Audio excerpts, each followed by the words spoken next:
Bismillahirrahmanirrahim. Assalamu alaikum girls. How are you? Hopefully all of you are fine. We did our lesson, sir, that is first year at Harrow by Sir Winston Churchill. And in this lesson, you have read the memories of Sir Winston Churchill. He told us that how he disliked his examination career.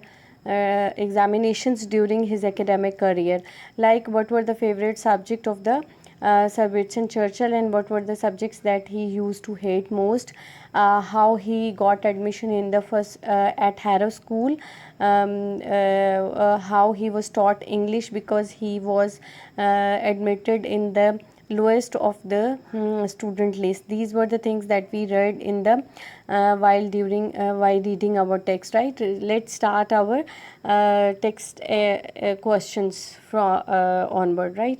Bismillahirrahmanirrahim. The first question that we are going to read is, the writer says that the examiner asks those which questions that student cannot answer and not those questions which they can answer. Is the complaint just? Right इस जो है सबक में भी आपको ये समझ आती है और नॉर्मली भी और जनरली भी बच्चों की ये कंप्लेंट होती है कि टीचर वो सवाल पूछते हैं जो हमें नहीं आते और टीचर वो सवाल हमसे नहीं पूछते जो हमें आते होते हैं. तो is this complaint just? This is the question that you are going to answer. Examinations are a test of the abilities of students. कि एग्जामिनेशन जो है वो बच्चों की सलाहियतों का टेस्ट होता है. Examiners set question paper in such a way as to test the understanding of students about their respective subject. और एग्जामिनर जो हैं वो इस तरह से क्वेश्चन पेपर बनाते हैं कि वो बच्चों का अपने अपने मुतल्लिका मज़ामीन में उनकी अंडरस्टैंडिंग को या उनकी समझ को देख सकें. They should keep in mind the mental level of students while setting the paper. और एग्ज़ामिनर्स को ये चाहिए कि पेपर बनाते हुए वो देखें कि बच्चों का किस लेवल से बच्चों का क्वेश्चन करना है. They should not set out of course question. और ज़ाहिर एग्जामिनर्स को ऐसे क्वेश्चन नहीं देने चाहिए जो आउट ऑफ कोर्स हों. The question paper should be balance so that both the average and bright student should और कैन आंसर. कि क्वेश्चन पेपर बैलेंस होना चाहिए जो एक बहुत अच्छा और बहुत एवरेज स्टूडेंट उसको सॉल्व कर सके. अब इसमें देखें कि ये कंप्लेंट जो है बच्चों के बिहाफ पे भी ठीक है कि टीचर बहुत मुश्किल क्वेश्चन पूछते हैं और एग्ज़ामिनर के बिहाफ पे भी ठीक है बिकॉज़ एग्ज़ामिनर ने टेस्ट तो करना है कि बच्चों ने क्या पूछा है क्या नहीं पूछा. You can add some more lines in this question according to your own experience, right? You can say some students are lazy and they're bluffer and they do not memorize their lesson very well. That is why they are unable to write the answer in the examination. That is, their complaint is not just. But on the other hand, you can also write कि there are certain students who have crammed all of their lesson. cramming का मतलब होता है कि रट्टा मारा हुआ होता है. तो और अगर एग्जामिनर ने थोड़ा बहुत भी क्वेश्चन ऊपर नीचे कर दिया तो they are unable to answer and this is also not good on the behalf of the student. ये भी कंप्लेंट फिर जस्ट नहीं होगी. तीसरी ऑप्शन ये हो सकती है कि बाज़ औक़ात वाकई ही क्वेश्चन जो हैं एग्ज़ामिनर्स जो हैं वो पेपर ऐसा बनाते हैं जो कि एक एवरेज बच्चा जो है उसको सॉल्व नहीं कर सकता, यानी उसकी लैंग्वेज मुश्किल होती है या ऐसी बात पूछ लेते हैं जो कि एक्सरसाइज में नहीं होती या वो बच्चों के मेंटल लेवल से ज़्यादा होती है, यानी उनके सिलेबस में नहीं होती. तो इसलिए बाज़ औक़ात ये कंप्लेंट बिल्कुल ठीक होती है कि स्टूडेंट्स के लेवल का पेपर नहीं बनाया गया, बल्कि जैसे इंटरमीडिएट के बच्चों को डिग्री के बच्चों का पेपर उसके लेवल का दे दिया गया. तो ये कंप्लेंट जस्ट भी हो सकती है. ठीक है, in both ways in these sort of questions girls you can answer according to your own experience, according to your own choice. But here what matters the correct spellings plus the correct sentence structure matters. That should be correct, like your sentence should be flawless. उसमें कोई sentence की गलती नहीं होनी चाहिए, उसमें spelling की गलती नहीं होनी चाहिए, उसमें punctuation की गलती नहीं होनी चाहिए. तो इसलिए उससे आपको अच्छे मार्क्स मिल जाएंगे. ठीक है, बिकॉज इस तरह के क्वेश्चन में आपकी अपनी राय आप दे सकते हैं। The second question is what sort of question are asked by your examiners, क्या आपके एग्जामिनर्स किस तरह के सवाल आपसे पूछते हैं। Our examiner ask different type of questions, कि हमारे एग्जामिनर मुख्तलिफ तरह के सवाल पूछते हैं। These questions are conceptual and creative, ये कंसेप्चुअल होते हैं, क्रिएटिव होते हैं। क्रिएटिव का मतलब होता है जिससे आप खुद से लिखना सीख सकते हैं। कंसेप्चुअल का मतलब होता है जिससे आपको उसका कॉन्सेप्ट, वो नज़रिया समझ आ जाए जिसकी बुनियाद पर ये लेसन दिया गया था। A question paper generally comprises 3 sections, namely A, B, C. In these sections, objective, short and long question are set to test the understanding of students about their syllabus. और ज़ाहिर है आपका जिस तरह से पेपर होता है उसमें A, B, C 3 सेक्शंस होते हैं, जिसमें एक ऑब्जेक्टिव होता है, फिर उसमें शॉर्ट क्वेश्चंस होते हैं, फिर कुछ लॉन्ग क्वेश्चंस होते हैं जिसमें आपका जैसे ऐसे राइटिंग आ गई, एप्लीकेशन राइटिंग आ गई, लेटर राइटिंग आ गई, तो इसमें बच्चों की अंडरस्टैंडिंग को टेस्ट किया जाता है। Sometimes they repeat the same questions, और बाज़ औक़ात क्वेश्चंस जो हैं वो रिपीट भी होते हैं। ठीक है, अगली स्लाइड पे चलते हैं। Why did Churchill not do well in the examinations, के सर विंस्टन चर्चिल ने एग्जामिनेशन में अच्छा परफॉर्म क्यों नहीं किया था। ये आप प्योरली जो क्वेश्चन है ये उस टेक्स्ट पर बेस करेगा, उस लेसन पर बेस करेगा जो कि आपने पढ़ा है। इस क्वेश्चन के अंदर आप अपनी मर्ज़ी का आंसर नहीं दे सकते। Churchill disliked exams. He was interested in history, poetry and essay writing, but his examiners did not value these subjects. They liked to ask questions from Latin, Greek and mathematics, but Churchill was not interested in these subjects. As a result, he could not show satisfactory performance in exams and failed. Girls, इस जो है question के अंदर इस वाला जो question है इसके अंदर एक दो बातें हैं जो आप लोगों ने याद रखनी है। टेक्स्ट पढ़ाते हुए भी मैंने आपको बताया था कि सर विंस्टन चर्चिल के जो फेवरेट सब्जेक्ट्स हैं वो क्या हैं, हिस्ट्री, पोइट्री एंड ऐसे राइटिंग। ये आपने याद रखना है। सर विंस्टन चर्चिल के फेवरेट सब्जेक्ट क्या थे, हिस्ट्री, पोइट्री और ऐसे राइटिंग थे। और एग्जामिनर्स के फेवरेट सब्जेक्ट थे वो लैटिन, ग्रीक एंड मैथमेटिक्स थे। ठीक है, तो जाहिर है जो एग्जामिनर्स ने क्वेश्चन पूछे वो लैटिन, ग्रीक और मैथमेटिक्स में थे, और सर विंस्टन चर्चिल के जो सब्जेक्ट पसंदीदा थे वो हिस्ट्री, पोइट्री, ऐसे राइटिंग थे। कॉन्ट्री, बिल्कुल तज़ाद में, दोनों चीज़ें बिल्कुल ऑपोजिट हैं। तो इसी वजह से चूँकि वो तैयारी इन चीज़ों की करके गए या उनके फेवरेट ये 3 सब्जेक्ट थे और क्वेश्चन लैटिन, ग्रीक और मैथमेटिक्स में से आ गए, तो ज़ाहिर है वो बिल्कुल भी अच्छा नहीं कर सके, सेटिस्फैक्ट्री परफॉर्मेंस नहीं शो कर सके एंड फेल्ड, बुरी तरह से फेल हुए। यानी वो उन्होंने नाम लिखा, क्वेश्चन नंबर लिखा और इसके अलावा वो कुछ नहीं लिख सके थे।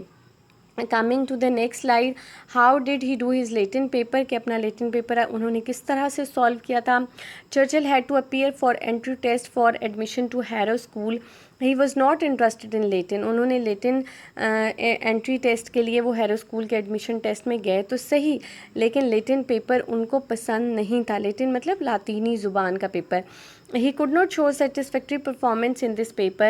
He just wrote his name at the top of the paper. सबसे पहले उन्होंने पेपर के टॉप के ऊपर अपना नाम लिखा and wrote question number, और उसके बाद उन्होंने क्वेश्चन नंबर लिखा and put a bracket round it, और उस क्वेश्चन के इर्द गिर्द ब्रैकेट डाल दी। ये आपको मैं टेक्स्ट में बता चुकी हूँ कि किस तरह से उन्होंने अपना पेपर अटैम्प्ट किया था। ठीक है, ये देखें कि उन्होंने क्वेश्चन नंबर 1 डाला, उसके इर्द गिर्द यूँ करके ब्रैकेट डाल दी। ठीक है, फिर उसके बाद उन्होंने क्या किया, he remain sitting for 2 hours and could not answer even a single question.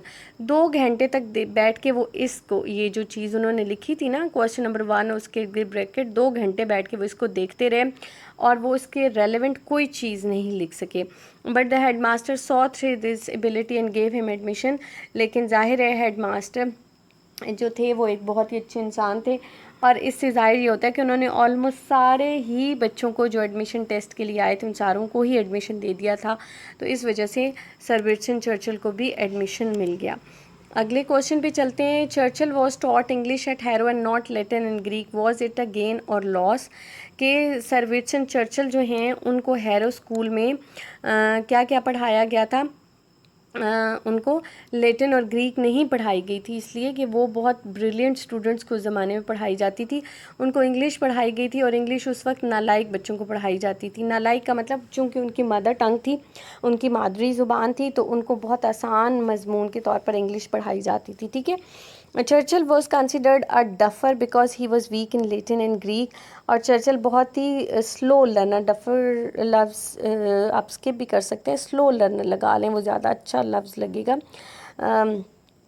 और उनको लैटिन और ग्रीक ज़ुबान नहीं पढ़ाई, यानी वो इस काबिल नहीं समझे गए थे कि वो ये ज़ुबान पढ़ सकते हैं।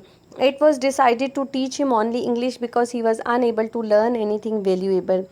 और ज़ाहिर है यही समझा गया कि उनको इंग्लिश पढ़ा दी जाए क्योंकि वो कुछ और पढ़ने के काबिल नहीं हैं। He remained in the school for 3 years. इस स्कूल में वो 3 साल तक रहे। He was taught English by an able teacher Mister Somervell, और ये उनके इंग्लिश के टीचर का नाम था सोमरवेल, जो कि आप याद रखेंगे, बी पेपर में अक्सर पूछा जाता है। He learned English very well. He had a strong grip over his language. At this time, English language became popular. All the bright students had to learn English. Therefore, Mr. Churchill was not at a loss. It was gain for him.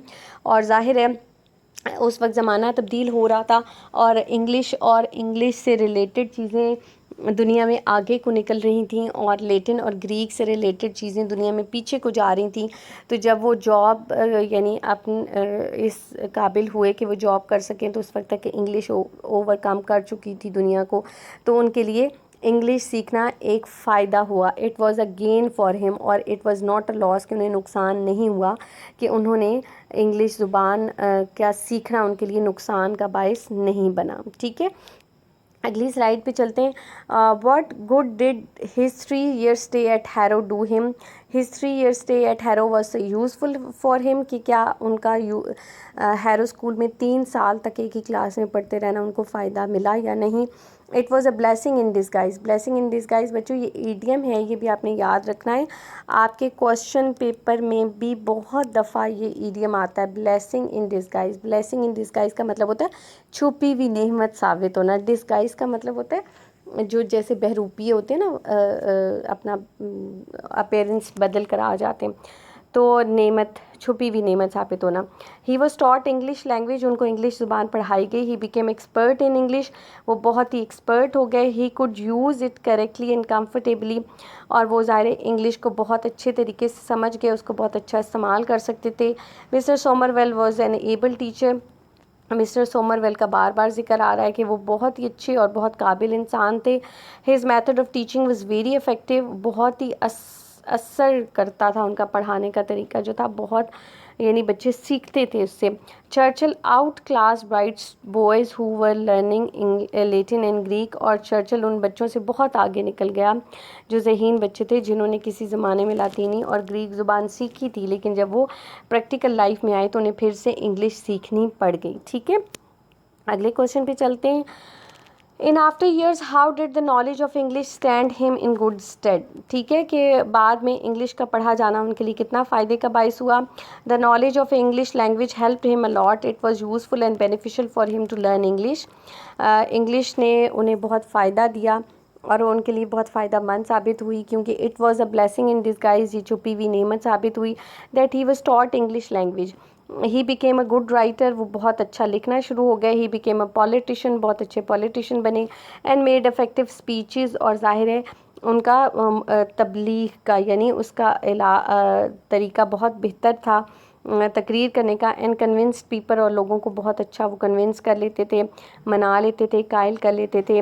He had bright chances of success, और वो ज़िंदगी में बहुत कामयाब लोगों में से थे. At last he became prime minister of Great Britain due to his mastery of English language. और वो जो हैं आखिरकार यानी हम ये तो नहीं कह सकते कि सिर्फ इंग्लिश लैंग्वेज सीखने की वजह से वो जो हैं प्राइम मिनिस्टर बने, but it like paved his way for success, right. आगे चलें जी. अगली स्लाइड है, राइट एन अप्रिसिएशन और criticism of Churchill views in regard to the study of Latin Greek English and their value in learning earning a living. Churchill says that students should first learn English for the bright and successful career. Churchill कहते हैं कि बच्चों को सबसे पहले English सीखनी चाहिए ताकि उनका करियर बहुत सक्सेसफुल हो, मुस्तकबिल बहुत महफूज हो. ही इवन सजेस्ट टू पनिश दो students who do not learn English language. वो ये भी कहते हैं कि उन बच्चों को सज़ा दी जानी चाहिए जिन्होंने इंग्लिश लैंग्वेज नहीं सीखी थी. He says that knowledge of English language is must for them. Afterwards they can learn Latin as honour and Greek as a treat. और वो कहते हैं कि इंग्लिश सीख के प्रैक्टिकली सक्सेसफुल हो जाएं, बाद में बेशक से वो ग्रीक और लैटिन ज़ुबान जो है वो अपने शौक़ के तहत सीखते रहें. Girls, these are the 8 question that you are going to write on your rough registers और on your neat notebooks. It's up to you, and these will make your notes. I will share few more questions by tomorrow with you. Today you have to like pay a few minutes on memorizing them so that you will have a better idea, and your concepts will be clear about Sir Winston Churchill's personality, his academics, and what sort of a person during his academic life he was, right? Thank you so much. Allah Hafiz.